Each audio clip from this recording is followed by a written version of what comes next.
আমি এই মুহূর্ত থেকে এই বাড়ি, ব্যবসা, রায়চৌধুরী পরিবারের সমস্ত সম্পত্তির উপর যাবতীয় অধিকার ত্যাগ করছি। আজ পুতুলের সাথে যেটা ঘটেছে সেটা নিছক দুর্ঘটনা না, একটা ষড়যন্ত্র। কেউ পুতুলকে, আমাদের সন্তানকে মেরে ফেলতে চেয়েছিল, আর সে বাড়িতে কেউ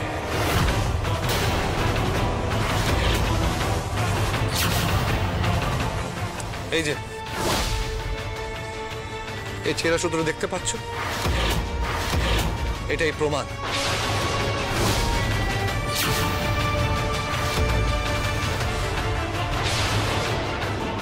যে পুতুলকে শেষ করে দেওয়ার চক্রান্ত হয়েছিল।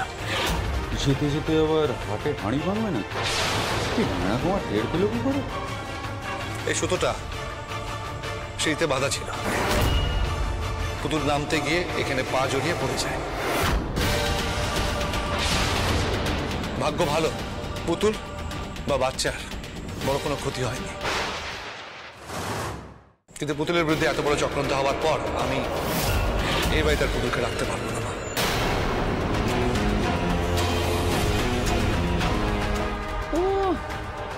জানা মন না হারাম জাদা, বাবা বেরোতে বেরোতে কত নাটক। এই সুতোটা সিঁড়িতে বাঁধা ছিল? কে কে বেঁধেছিল?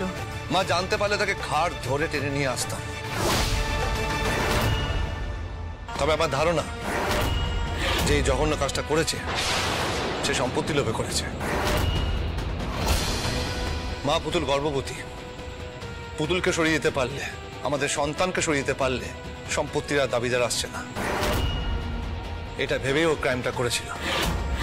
কিন্তু এটাও বুঝতে পারেনি আমি আমার সন্তানের প্রাণের সাথে আপোষ করে সম্পত্তি চাই না, তাই আমি আমার অধিকার স্বেচ্ছায় ছেড়ে দিয়ে আজই এই বাড়ি ছেড়ে চলে যাচ্ছি। না না না না না না না, বাড়ি ছেড়ে চলে যাওয়া যাবে না। ও ময়ূক, ও ময়ূক ছাড় না, হাতটা ছাড়। আমার একটা কথা শোন, শোন আর একটু বসবি। শোন না, আমরা সবাই মিলে একটু বসি, একটু আলোচনা করি, আমরা খুঁজে বের করবো তো যে পুতুলের সঙ্গে এই ঘটনা কে ঘটিয়েছে। আমার দিকে তাকা না, এভাবে বাড়ি ছেড়ে চলে যায় না। ও ও পুতুল, ও পুতুল, পুতুল, ও পুতুল, তুই ময়ূককে একবার বল মানে তুই তো সিদ্ধান্ত নিতে পারিস, বল এভাবে বাড়ি ছেড়ে চলে যেতে নেই, এইভাবে হঠকারী সিদ্ধান্ত করে নিস না ময়ূক। আমার কথাটা একবার শোন, বাড়ি ছেড়ে চলে যাস না, বাড়ি ছেড়ে চলে যাস না তোরা। এই পুতুল, তুই চুপ করে আছিস কেন? একবার বল ময়ূককে যে তুই যাবি না, তোরা যাবি না। ও ময়ূক, আমি বলতে পারবো না মা, এবারে আমি আর ময়ূকটাকে আটকাতে পারবো না। তুমি বিশ্বাস করো, আমার আর ময়ূকটার নিরাপত্তা নিয়ে কিন্তু আমার একটুও চিন্তা নেই, কিন্তু মা কেউ আমার সন্তানের ক্ষতি করতে চায়, এটা জানার পর আমি আর এই বাড়িতে থাকতে পারবো না। কেউ একজন আমার বাচ্চাকে মেরে ফেলতে চেয়েছিল মা, আর এটা জানার পর তার সাথে এক ছাদের তলায় থাকা আমার পক্ষে সম্ভব নয় মা।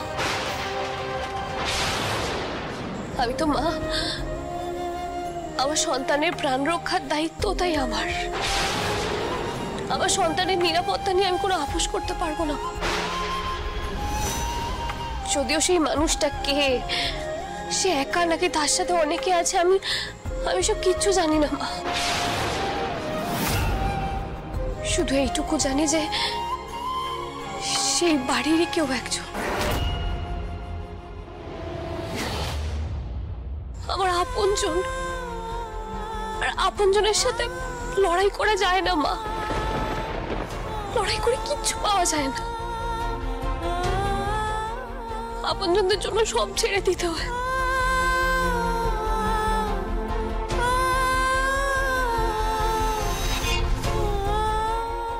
এটা ধরো না, এটা ধরো, কি করছিস? না ওটা না,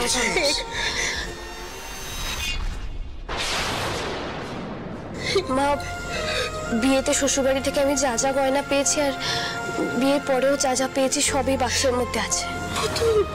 ময়ূকটা যখন এই বাড়ি থেকে একটা কানাকড়িও নিতে চাইছি না, তখন আমি ওই গয়না আমার কাছে রাখতে পারবো না।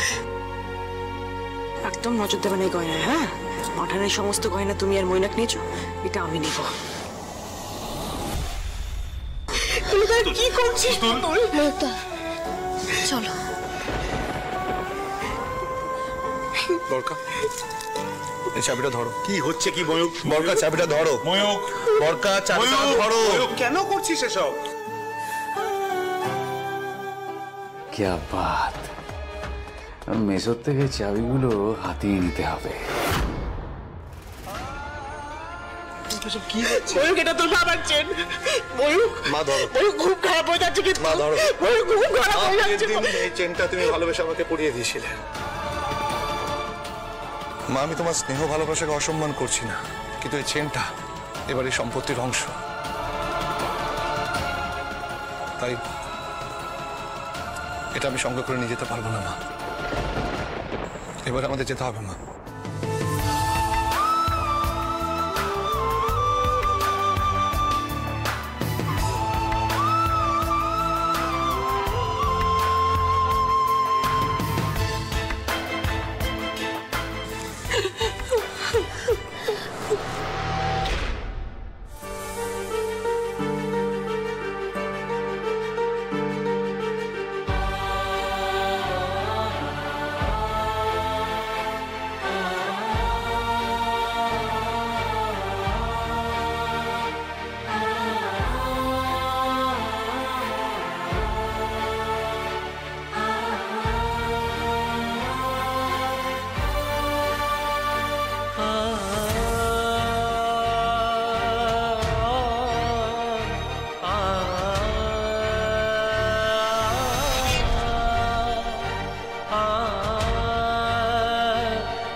খুব তো বলছিলি ফেলটু ফেলটু ফেলটু, দেখলি ফেলটু সালি আর কাজের রেজাল্ট কিরকম।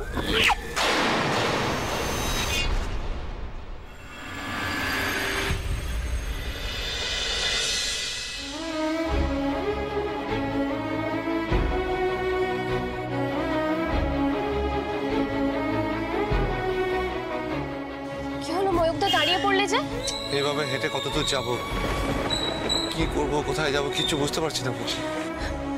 তুমি এত টেনশন করো না ময়ূকদা, আমাদের তো আর একটা বাড়ি আছে। আর একটা বাড়ি কোথায় আছে? কেন? আমার নিজের বাড়ি, আমার বাপের বাড়ি।